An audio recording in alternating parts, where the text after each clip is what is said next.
بسم اللہ الرحمن الرحیم۔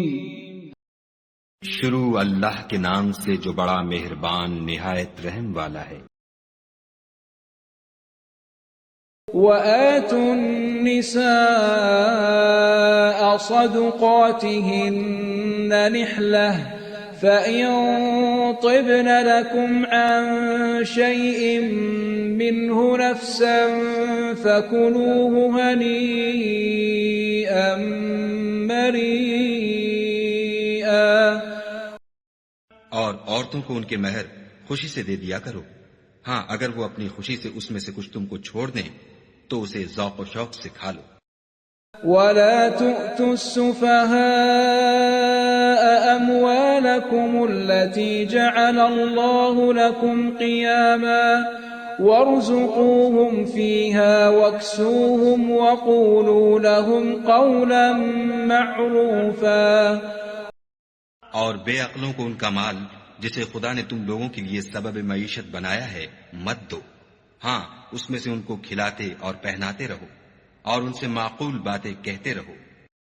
وَابْتَلُوا الْيَتَامَىٰ حَتَّىٰ إِذَا بَلَغُوا النِّكَاحَ فَإِنْ آنَسْتُم مِّنْهُمْ رُشْدًا فَادْفَعُوا إِلَيْهِمْ أَمْوَالَهُمْ وَلَا تَأْكُلُوهَا إِسْرَافًا وَبِدَارًا أَن يَكْبَرُوا ۚ وَمَن كَانَ غَنِيًّا فَلْيَسْتَعْفِفْ وَمَن كَانَ فَقِيرًا فَلْيَأْكُلْ بِالْمَعْرُوفِ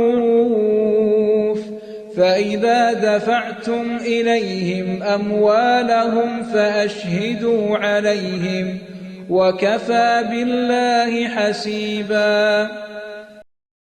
اور یتیموں کو بالغ ہونے تک کام کاج میں مصروف رکھو، پھر بالغ ہونے پر اگر ان میں عقل کی پختگی دیکھو تو ان کا مال ان کے حوالے کر دو، اور اس خوف سے کہ وہ بڑے ہو جائیں گے یعنی بڑے ہو کر تم سے اپنا مال واپس لے لیں گے، اس کو فضول خرچی اور جلدی میں نہ اڑا دینا۔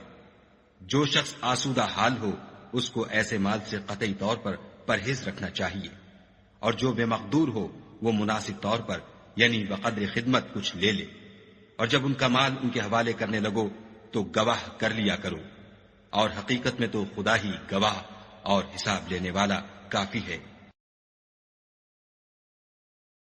ایک مسلمان کے لیے یہ بہت ضروری ہے کہ وہ صرف قرآن کی تلاوت ہی نہ کرے بلکہ یہ بھی سمجھے کہ قرآن پاک کیا پیغام دیتا ہے۔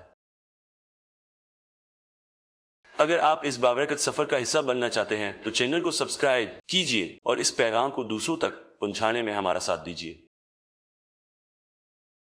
قرآن پاک کی مکمل تلاوت بما ترجمہ سننے کے لیے ہماری مکمل پلے لسٹ موجود ہے جس کا لنک اوپر دیا گیا ہے، آپ وہاں سے شروع سے آخر تک آسانی سے سن سکتے ہیں۔